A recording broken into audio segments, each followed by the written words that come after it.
Autumn in the Midwest offers a colorful backdrop for farmers taking to the field to reap what they've sown. And while fall harvest is a common sight across the land, what one group outside the town of Antigo was pulling out of the ground is anything but typical for America's dairyland. I think we're the only ones in Wisconsin so far growing them to feed cows. Though sugarcane, a tall perennial grass which houses sugar in its stalk, is grown in states with more tropical climates, over half of the entire U.S. sugar supply actually ripens underground. Sugar beets, cultivated in a wide variety of temperate environments across the nation, stores sweetener in its root. That's about a 7-pounder. Over 1 million acres of the sucrose-producing flora are grown annually in the U.S. According to USDA, the land of 10,000 lakes reported a record 12.3 million tons of the crop in 2012. And while the Red River Valley region of Minnesota and North Dakota has traditionally logged hefty yields, companies like Minnesota-based Beta Seed seek further expansion by scientifically augmenting sugar beets to offer what it claims is the best nutrient balance among livestock feed options. This is just over 20% sugar. We call them FeedBeets because they're meant for feed. The FeedBeets going to bring the sugar, the carbohydrate, and then also the digestible fiber, and it's a one crop. For many livestock owners, feed can be their highest annual expenditure. While most cattle feed is corn-based, some producers near sugar facilities have been able to take advantage of the sweet crop's added nutrition. Trucking in this alternative ration has rarely proven cost-effective. But swapping out nearby cornfields with sugar beets is a notion that's picking up steam.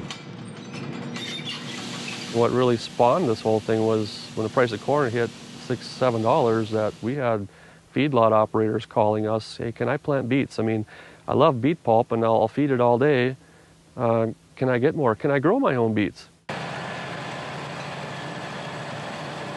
Well, certainly you can. In Wisconsin, obviously it's a #2 dairy state in the country, so there's a lot of cows here that could use this type of forage to maximize their milk production, and beets are a great fit.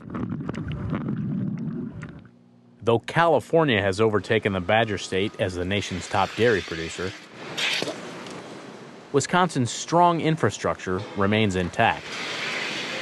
Farmers looking to compete in a global marketplace must keep an eye on the efficiency of their operations.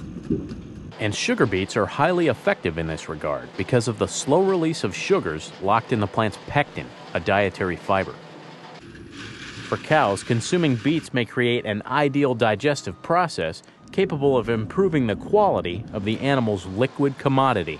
Sugar beets are 80% digestible versus corn. Corn silage is only around at 45. So in theory, the rumen has more available to their stomachs. So in return, we should make more milk, and that's less going out the back end. Cows will be able to utilize it faster, more efficient.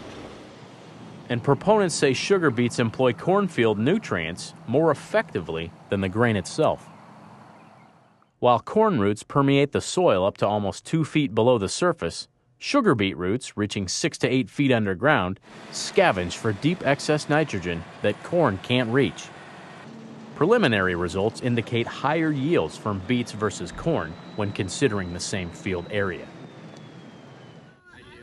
Mark Moss, along with business partner Mark Brown, launched a speculative venture with Beta Seed, who cut Evergreen Dairy a deal on feed beets for their initial planting.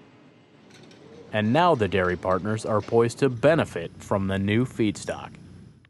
Brown also holds an interest in another dairy farm outside Green Bay, which is introducing feed beets to cows. Our idea was to raise the beets in 2 different areas of Wisconsin, going to 2 different breeds of cows with 2 different sets of nutritionists, so that once we get these beets harvested, that we have a good understanding of how they feed and what we can do with them in a diet.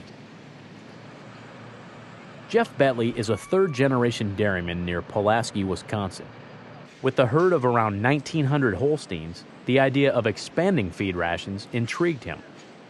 While dairy prices currently are above most producers' cost of production, Bentley still sees room for improvement. We're hoping for some savings, but if we could keep everything equal and and have a healthier cow, I think it's going to be worth it. As a dairyman, we watch the markets. I'm a buyer of corn, but the price of corn and all feeds being high has brought the price of milk up because of, the price of everything. The sugar beet is a way maybe for us to get a little niche market and use our ground a little bit, more advantageously, especially up in north of Green Bay. The extremes of the upper Midwest climate are capable of wreaking havoc on corn and soybean fields, though genetically modified seeds have allowed more resilience in the face of wild weather swings.